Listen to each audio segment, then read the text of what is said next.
Good morning, YouTube. Hippie here. I know, it vibrates. I've got to find a better mount. It is the, it's the 5th of May. May 5th. And it's 6:45 in the morning here. I'm headed to pick up my help, and we got a pretty easy day. We're doing some crack repair, sheetrock crack repair, in a little small corporate office for a national chain local, I guess you'd call it, I guess franchise office would be the word for it. Franchisee's office. They do some of their catering prep out of this office. I guess have manager meetings, things like that there. Here in Mississippi, we have a, soil, ground, dirt, clay. It's clay is what it is. It's called Yazoo clay. And it, from my understanding, it swells when it gets dry or expands, and it moves, it causes a lot of movement here. It causes a lot of drywall repair. They're understanding it more now. The 1401 job was built 50 years ago, 1968. And I'm not sure they did a lot of prep work back then. Nowadays, they dig more of it out. They do more prep. They've gotten a lot better at foundations. So the foundations hold up better, and there's not as much settling, not as much crack repair to the new houses, as long as they're built where inspections are good and built by builders who, I don't want to say good builders, because they're good builders that just don't understand that. I guess making a not good builder if he didn't understand every concept, every part. I guess it all depends on what you consider a good builder.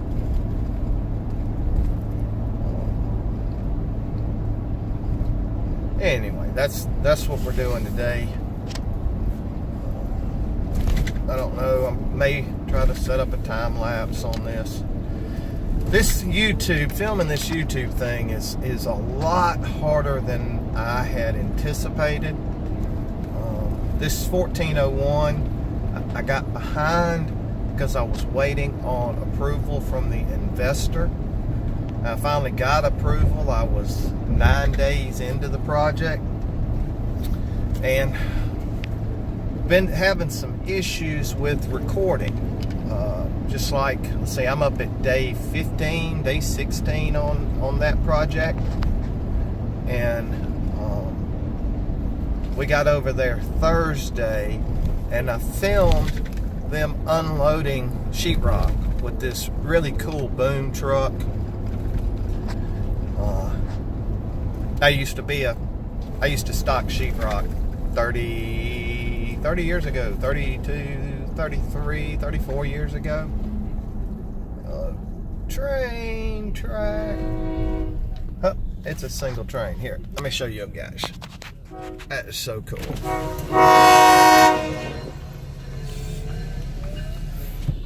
Just a single train. Good morning. Anyway, looks like he's backing up. He stopped right in the middle of the road. Check him out. Sorry for the quick spin around. Anyway, yeah, they're switching him to a different track. I guess they're hooking up another train. Anyway, and yeah, now I could run around it if I wanted to, but that's illegal, and I'm not going to do it. So I'll wait till it goes. Now, I was talking about the boom truck. I stocked sheetrock starting out, I think, when I was 17, 18 years old. I worked for a local builder. I grew up in a neighborhood that was being built. Our street, when we moved in, there were just 4 houses on our street, and it was a little cul-de-sac. We were at the beginning of it, and there were, what, 10, 20, about 20 houses down there. And I spent all my time outside. I mean, we were the generation that Mom and Dad had a cowbell, and they rang it, and you better be in earshot. You better be able to hear it. You better get home. Street lights came on, you better be inside. And I spent all my time down there. I guess that's what got me involved I mean, I guess it fueled my handyman-y type stuff. I tell a story, it's true. I was 8 years old. We were living in California. 8, 9 years old. We moved away from there when I was 10. So I may have been, almost 10. Well, no. Let's see. We moved when I was still 9 and a half. That's right. We moved the year I turned, but we moved in the middle of July. So, I built my first doghouse when I was 8, 9 years old. I say 8 years old is my story. And I stepped on my first nail. My dad was mechanically inclined, and he would tell you this is where I learned it. He could screw anything up. So I didn't get it from him. But, so from the time we moved to Mississippi from California when I was 9 and some change, when I was a year later, we moved from West Jackson to South Jackson. Moved into a bigger house, and the neighborhood was being built, and I hung out in all the houses. The builder's adult daughters lived across the street from us, the developer of the subdivision and builder of a lot of the houses. I don't say he built all the houses, but he built majority of them. And his son, one of his son-in-laws was his superintendent. And not only was he our neighbor, they had a lot between them, and we hung out, and they had a trampoline over there, and we played on the trampoline forever. And then I hung out on all these job sites. The bricklayers would be there, and we had this bricklaying crew that I think they called the guy Judge. And he'd show up with 20 guys, 15 guys, I don't know how many, and they'd brick these little houses in a couple days. It was something to watch, and I hung around and I helped, and I did that until I was 14, 15, and then got in trouble and was an idiot for a while. You know how it is, puberty kicks in. And then when I got married at 17 and went back to work for the builder, and was working for him and a drywall contractor. He asked me if I wanted to learn how to hang sheetrock, if I ever did. That's how I got into sheetrock. Anyway, I stocked it for 3-4 years for this guy. We'd stock and then we'd hang.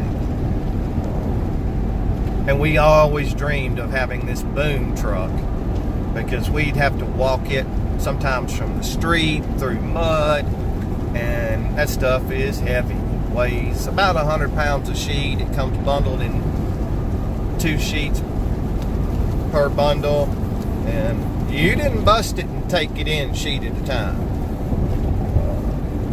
You took it in 2 sheets at a time. Occasionally, you know, if there were 2 of us, we'd split them and take them in 1 at a time. But, you know, if there were 2 of you, you brought them in a bundle at a time. And we dreamed of just using this boom truck. Anyway, I filmed this boom truck unloading sheetrock. And I filmed it in landscape. I know I had my camera, my phone, sideways. I know I had it sideways. I've gotten that down.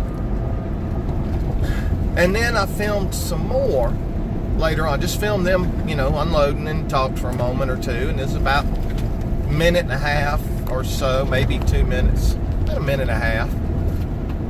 Anyway, at the end of the day, after I filmed the second part, I go to upload it and put it in the editing software that I'm using right now that I'm not real fond with. I need to find something else. Oops. I hold my phone. I got my finger holding my phone at the bottom because it vibrates so much. Anyway, that's what I did. I just kicked it. When it uploaded, that part of it is in portrait.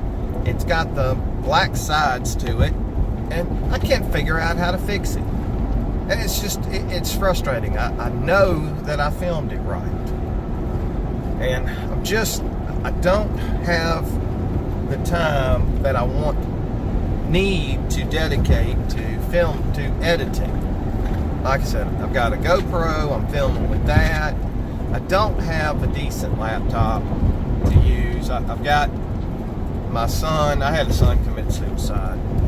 And I've got his, you know, laptop that's, you know, 6, 7 years old now.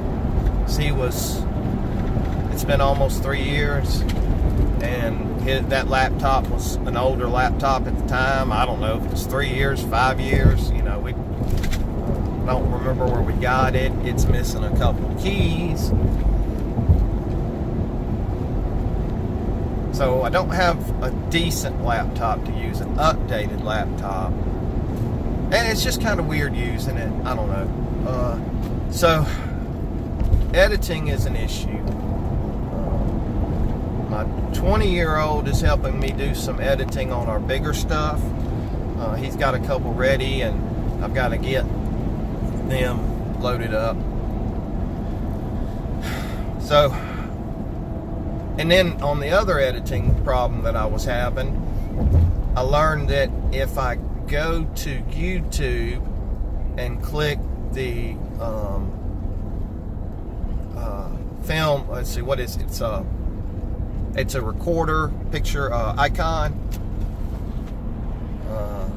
of a camera. If I click on that and I record a video on my phone in landscape, it still turns to portrait when I upload it. So that was some trouble I was having. I figured out that I had to record like I am here, just off my phone, and then upload it to YouTube. Click on YouTube. Not really use any editing software for this. Anyway, all right, that's 13, 14 minutes of me just yakking. Fixing to pick my help up. So I probably do a video later today of what we're doing. But I'm gonna go ahead and post this morning. You guys have a blessed day. Please help me out. Help me build a channel. I know my stuff's not great. I'm no special person. I just think it'd be neat to have a channel. I do some pretty cool stuff. I get to help people out by what I do, and just like to share it with people. So if y'all will subscribe, that'll help me out a lot. If you got any suggestions or ideas on how I can edit in software, that I can get for my phone and suggestions. I'm all up for suggestions. Just be nice. All right, I'm here. Hippie out.